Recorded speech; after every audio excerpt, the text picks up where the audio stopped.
نوجوانوں، تم مسلمانوں کے مستقبل ہو، تم بھارت کے مستقبل ہو. You are the future of this country. You are the future of the Muslim community.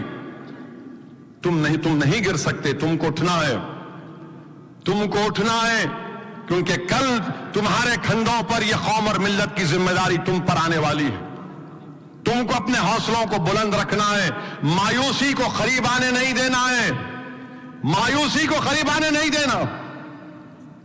اگر کل یہ معلوم بھی ہو جائے کہ اسد الدین اویسی کو کسی نے مار دیا یا کچھ بھی کر دیا، تب بھی تم کو اللہ اس کے رسول کا واسطہ اپنے حوصلوں کو بلند رکھنا. حوصلوں کو بلند رکھنا. انسان آیا ہے تو جانے کے لیے آیا ہے، مگر جب تک ہم زندہ رہیں گے اپنی ماؤں کو شرمندہ نہیں کریں گے. ہم اپنے بزرگوں کو شرمندہ نہیں کریں گے. زندہ رہیں گے تو غازیوں کی طرح رہیں گے، اور مریں گے تو شہیدوں کی طرح موت ہوگی انشاءاللہ تعالی. مگر اپنے حوصلوں کو بلند رکھو، متحد رہو، مسجدوں کو آباد رکھو. مسجدوں کو آباد رکھو. جاؤ کم سے کم ایک وقت کی نماز، 2 وقت کی نماز جاؤ مسجد کو. پہلے جیسا مسجد میں جاتے آپ، ہمارے شیخ ہیں بہت بڑے، آپ پہلی بار مسجد جاتے شیطان بولتا او ہو جا رہا تو مسجد کو. اندر مسجد میں جاتے کی بولتا دیکھ تیرا فون کا دوست آنے والا ہے، فون آنے والا ہے. تو ایک وقت جاؤ، ایک فرض نماز پڑھو. سلولی نفس کو سمجھانا پڑتا. آباد رکھو، زنا کے قریب مت جاؤ. تم کو اگر کوئی بچی پسند ہے یا بچی کو بچہ پسند ہے، انہیں نیک ہے، اور بچیوں سے کہہ رہا ہوں اماں تمہارا خیال رکھ سکتا ہوں انہیں، do it, get married. What is wrong in that? جب پیار کیا تو ڈرنا کیا؟ مگر تم پالنا تمہارا کام ہے. ہاں نہیں، انہیں موٹر سائیکل لے کے نہیں آئی، 5 تولے سونا نہیں ملا، 200 لوگوں کی بریانی نہیں کھلائی گوشت کی. ہاں خالی یہاں نہیں بولنا، وہاں بھی بولنا. نہیں میرے کو نہیں معلوم، ہمارے اماں بول رہے تھے، میں کیا کروں؟ میرے کو نہیں ہونا صاحب. اماں بول رہے تھے، اماں چلاتے تمہاری اسپلینڈر کی موٹر سائیکل؟ ہاں اماں چلاتے، تم چلاتے. یہ سب چیزاں چھوڑو، یہ ذیلی چیزاں ہیں. شراب سے دور رہو. اگر تم برائی کا خاتمہ نہیں کر سکتے تو کم سے کم ان برائی کے مرکز کو جا کر اس کی روشنی میں، اس کی پاپولیرٹی میں اضافہ تو مت کرو. کم سے کم یہ تو ہم کر سکتے. نام رسول اللہ صلی اللہ علیہ وسلم کے نام لیوا ہے. اللہ کے رسول صلی اللہ علیہ وسلم کے ہم غلاموں کے غلام ہیں. اور جو گناہگار ہیں، یاد رکھو اس دنیا میں بہت سے لوگ گناہگار ہیں اور اللہ معاف کرنے والا ہے. اللہ سے امید باندھ کے رکھو، ہمت سے، حوصلے سے کام کرو، اور مجلس اتحاد المسلمین کے لیے دعا کرو کہ اتر پردیش میں اللہ مجلس کو کامیاب کرے، کہ اللہ سبحانہ و تعالیٰ اتر پردیش میں رسول اللہ صلی اللہ علیہ وسلم کے صدقے طفیل میں مجلس کے اراکین اسمبلی کو اللہ منتخب کرائے، تاکہ ودھان سبھا میں جا کر، اتر پردیش کی ودھان سبھا میں ہمارے شیر جا کر اتر پردیش کے مسلمانوں کی ناانصافی کا اور انصاف کا مطالبہ کر سکیں، ناانصافی کا خاتمہ کر سکیں. اتنا تو آپ کر سکتے نا. اور کل جلوس نکلے گا نا. ارے کیا کر رہے، ٹھہر جاؤ، گھیرے میں لے.